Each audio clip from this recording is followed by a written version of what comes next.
right, good afternoon. This is your News 4 Now update. I'm Kay Ingram. The Yonkers Police Department is in mourning this afternoon following the tragic death of a veteran police sergeant.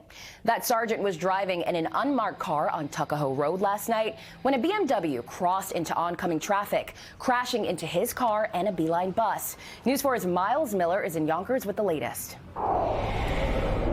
Yonkers Police Commissioner and Mayor today commenting on the death of Sergeant Frank Gualdino. He was traveling westbound yesterday on Tuckahoe Road in an unmarked police car around 3:30 when the 16-year-old driver, an oncoming BMW, was driving at a high rate of speed, lost control, crossed the double yellow lines and struck the officer's car. Gualdino was rushed to Jacoby Medical Center where he died. Of course, overnight, solemn procession taking his body from the hospital, saluted by his fellow men and women in blue. And the police commissioner saying that 16-year-old should never have been behind the wheel because he only had a learner's permit. That 16-year-old still in intensive care at Jacoby Hospital. We're at Yonkers Police Headquarters. I'm Miles Miller, News 4 New York. Just a real tragedy there. Thanks, Miles. Now, in Brooklyn, the NYPD says a teen riding on top of a Brooklyn-bound J train is dead after falling off a train car and hitting the electrified third rail. Now, it happened Thursday morning as the train was approaching the Marcy Avenue stop in Williamsburg. This here is Citizen app video after it happened. The 15-year-old was pronounced dead at the scene. About 700 people were on the train at the time of the incident. Now, a man found dead on a Bronx street has been identified as an actor who appeared in the Oscar-winning movie Green Book. 60-year-old Frank Gualdino Jr.'s body was found early Monday morning after a 911 caller reported seeing the body near a factory.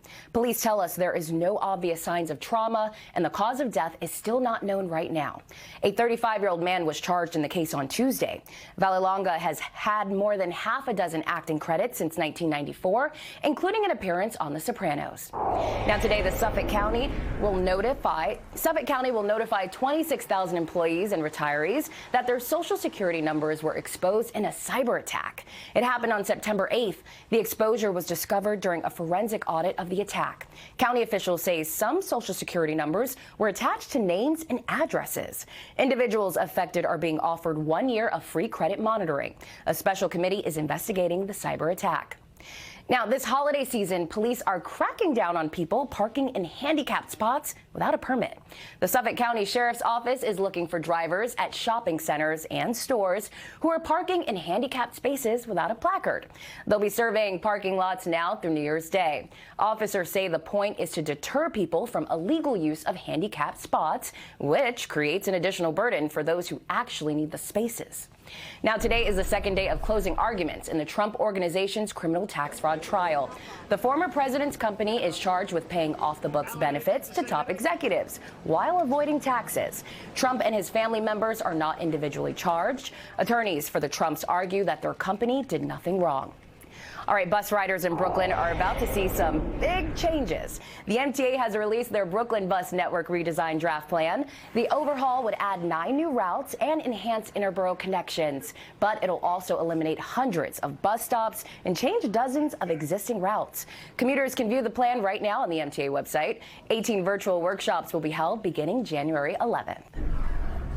I'm Storm Team 4 meteorologist Matt Brickman. A sunny but cooler day today. Temperatures only in the low 40s, but thankfully some lighter winds. By the afternoon, we'll warm up a little bit, maybe a few more degrees, and we should stay relatively mild, above 40 through the evening hours. But changes come as we get into the day tomorrow.